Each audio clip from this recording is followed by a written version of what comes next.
এই মুহূৰ্তত এডিআৰইৰ তৃতীয় চতুৰ্থ বৰ্গৰ পৰীক্ষাক লৈ জনাব বিচাৰিছো বিগ ব্ৰেকিং নিউজ। এবাৰ এডিআৰইৰ 2.0 গ্ৰেড 3-4 পৰীক্ষাক লৈ অফিচিয়েল খবৰ আহিছে। এবাৰ পৰীক্ষাত মানিব লাগিব এইসমূহ নিয়ম। এবাৰ বহুকেইটা নতুন নিয়ম সংযোজন হৈছে। পৰীক্ষাৰ তাৰিখ ইতিমধ্যে ঘোষণা হৈছে, লগতে নিয়মাৱলী সম্পৰ্কত অফিচিয়েল খবৰ আহিছে। সবিশেষ খবৰৰ বাবে ভিডিঅ'টো প্ৰথমৰ পৰা শেষলৈকে চাই থাকিব। ৰাজ্যৰ চাকৰি প্ৰত্যাশী নিবনুৱা যুৱক যুৱতীৰ বাবে বহু প্ৰত্যাশিত তৃতীয় আৰু চতুৰ্থ বৰ্গৰ নিযুক্তি পৰীক্ষাৰ সময়সূচী ইতিমধ্যে ঘোষণা কৰিছে। লক্ষণীয় যে ৰাজ্যৰ বিভিন্ন বিভাগত খালী হৈ থকা তৃতীয় বৰ্গৰ মুঠ ৭,৬০০টা পদ আৰু চতুৰ্থ বৰ্গৰ ৫,০০০টা পদৰ বাবে অহা ১৫ ছেপ্টেম্বৰৰ পৰা ২৭ অক্টোবৰলৈকে কেইবাটাও পৰ্যায়ত পৰীক্ষা অনুষ্ঠিত হ'ব। ৰাজ্যিক পৰ্যায়ৰ নিযুক্তি আয়োগে জাৰি কৰা সময়সূচী অনুসৰি তৃতীয় বৰ্গৰ উচ্চতৰ মাধ্যমিক উত্তীৰ্ণৰ বাবে পৰীক্ষা ১৫ ছেপ্টেম্বৰত দিনৰ 10:30 বজাৰ পৰা 1:30 বজালৈকে পৰীক্ষা অনুষ্ঠিত হ'ব। একেদৰে তৃতীয় বৰ্গৰ স্নাতক উত্তীৰ্ণ আৰু গাড়ী চালক মেট্ৰিক উত্তীৰ্ণৰ পৰীক্ষা 29 ছেপ্টেম্বৰত অনুষ্ঠিত হ'ব।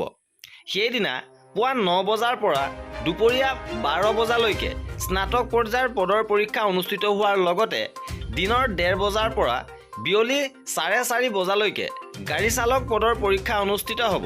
আনহাতে অহা 27 অক্টোবৰত চতুৰ্থ বৰ্গৰ দুটা শাখাৰ পৰীক্ষাসমূহ অনুষ্ঠিত হ'ব আৰু সেইদিনাই পুৱা 9 বজাৰ পৰা দিনৰ 11:30 বজালৈ মেট্ৰিক তথা ITI উত্তীৰ্ণৰ নিযুক্তি পৰীক্ষা, লগতে 1:30 বজাৰ পৰা বিয়লি 4 বজালৈ অষ্টম উত্তীৰ্ণৰ পৰীক্ষা অনুষ্ঠিত হ'ব।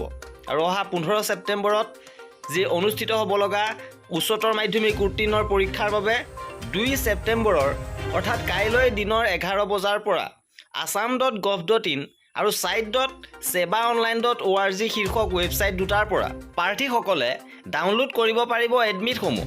অৱশ্যে পৰৱৰ্তী সময়ত অনুষ্ঠিত হ'ব লগা আন পৰীক্ষাসমূহৰো সময়সূচী সময়ে প্ৰকাশ কৰা হ'ব বুলি আয়োগে জনাইছে।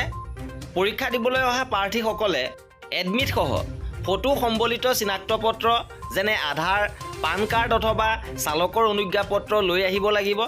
তদুপৰি এইবেলি পৰীক্ষাৰ ভুল উত্তৰৰ বাবে নিগেটিভ মাৰ্কিঙৰ ব্যৱস্থা ৰখা হৈছে। পৰীক্ষাৰ শেষ হোৱাৰ পাছতে OMR আনচাৰ শ্বীটসহ প্ৰশ্নকাকত পৰীক্ষকৰ হাতত প্ৰাৰ্থীসকলে জমা দিয়াৰ লগতে ৮ নং ফৰ্মত স্বাক্ষৰ কৰি আহিব লাগিব, অন্যথা প্ৰাৰ্থীজনক অনুপস্থিত হিচাপে গণ্য কৰা হ'ব। অৰ্থাৎ OMR আৰু প্ৰশ্নকাকত জমা দিয়াৰ লগতে আপুনি ৮ নং ফৰ্মত চহী কৰিব লাগিব।